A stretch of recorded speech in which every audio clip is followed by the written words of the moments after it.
Hello guys, welcome to channel. तो L I C W का result आ गया है एंड मैं अपना रिज़ल्ट अभी चेक करूँगा। ठीक है, तो लेट्स सी कि मेरा हुआ है या नहीं। मयंक शर्मा, ठीक है। अब मैंने सर्च कर लिया एंड मयंक शर्मा नाम दिख रहा है, but unfortunately this is not me. I would have been extremely happy अगर ये मेरा नाम होता, मतलब अगर ये मैं होता जिसका सिलेक्शन हुआ है, बट ये मैं नहीं हूँ। तो मेरा नहीं हुआ है। मेरा शिफ्ट था 3 अक्टूबर का, जिस दिन एग्ज़ाम था उसका थर्ड शिफ्ट था, जिसको टफ शिफ्ट बोला गया था। अब मार्क्स तो ये बताएंगे नहीं, जब फाइनल रिज़ल्ट हो जाएगा तभी इनका फाइनल मार्क्स सब कुछ आएगा, जो कि प्रॉब्ली नेक्स्ट ईयर होगा। तो तब तक सस्पेंस बना रहेगा। मेरे अटेम्प्ट थे ऑब्वियसली 70, मतलब 100 थे। तो अब उसमें यू आर कैटेगरी थी मेरी, अब उसमें हुआ नहीं हुआ, तब नॉर्मलाइजेशन में क्या बेनिफिट रहा नहीं रहा वो तो पता नहीं चलेगा। तो नहीं हुआ है मेरा, बट मेरा नाम है इसमें, बट इट्स नॉट मी। तो लाइक यही है। अब क्या कर सकते हैं। एक चीज़ जो मेरे को समझ में आ गई है कि बिना एफर्ट डाले एग्ज़ाम्स क्रैक नहीं होने वाले, especially when you are in job. मतलब ये मेरे को ऐसा भ्रम था थोड़ा सा, हालांकि कुछ हद तक सही है कि एग्ज़ाम दे दो आप, आपका तो हो ही जाएगा वो वाला जो फीलिंग होता है ना। बट ये चीज़ समझ में आ गई कि बिना एफर्ट के नहीं होने वाला, and specially exams which have lower vacancies. मतलब 300 350 जनरल के लिए बच कुछ के कुछ बचते हैं नहीं, ठीक है। तो हमारे लिए वो है कि बहुत एफर्ट चाहिए, मतलब पढ़ के जाना पड़ेगा, फिर नॉर्मलाइजेशन होती है, बहुत सारी चीज़ें होती है।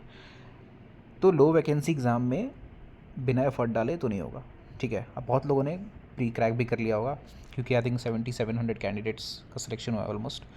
तो बहुत लोगों का हो भी गया होगा जिन्होंने शायद उतनी पढ़ाई नहीं भी की होगी या जॉब में होंगे, उसके साथ उन्होंने एग्ज़ाम दिया होगा। But again there is mains, there is interview. But ठीक है, जिनका हुआ है कंग्रेचुलेशंस। मेन्स है 8 नवंबर को, टाइम तो कितना ही है वो तुम जानते ही हो, 30 31 2 दिन।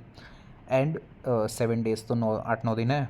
उसमें आपको इंश्योरेंस करना है एंड जीके करना है, ठीक है। मैंने एडीओ क्रैक करा था, तो तभी तो बातें कुछ और थी, ठीक है। अभी काफ़ी चीज़ें चेंज हो गई हैं, तो अब इंश्योरेंस में किस तरह क्वेश्चन पूछेंगे वो सब तो बात की बात है। वो तुम लोग कर ही रहोगे, जिन्होंने भी प्री दिया था वो तो मेंस की तैयारी कर ही रहोगे। बट मेरा नहीं हुआ एंड एग्ज़ाम मेरा तो ठीक ही गया था। मतलब ऐसा मेरे को ये भी नहीं था कि हो जाएगा, बट ये था कि शायद मतलब शिफ्ट टफ है तो चांस है, बट नहीं हुआ है। एंड यही रियलिटी है यार। बिना एफ़र्ट के अगर आप एफ़र्ट नहीं डालोगे तो हो सकता है वो कहीं ना कहीं हो जाएगा, बट ऐसा लाइक बिना कुछ पढ़े जाओगे and if you will hope कि एग्ज़ाम क्रैक हो जाए तो वो होने वाला नहीं है। Especially in a vacancy, in exam where vacancy is extremely low, जैसे डबल ए, ठीक है। तो it is now that's how it is. मतलब ये रियलिटी है आज के टाइम की। कंपटीशन बहुत ज़्यादा है एंड उसमें आई थिंक 7 8 लाख फॉर्म भी गिरे थे, तो फिर अनफॉर्चुनेटली बट जिनका भी हुआ है लाइक सही है। मतलब मेन सभी आपको देना है 8 को, एंड कंपटीशन टफ होने वाला है, फिर देन इंटरव्यू है, तो प्रोसेस लंबा है, तो ज़्यादा खुश नहीं होना है जिनका भी हो गया है।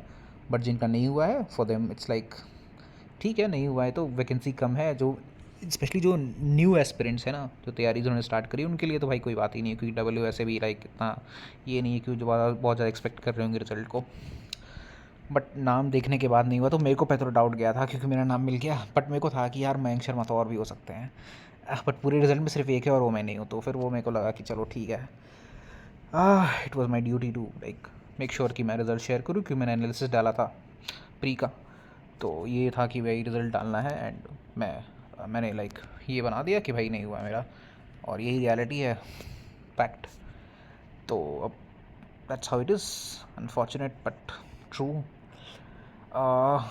फेलियर्स थोड़े ज़्यादा बढ़ गए हैं मेरे, सिविल कोड नहीं हुआ and now it's W O pre.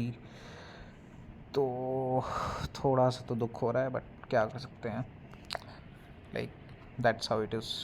So yeah that's it.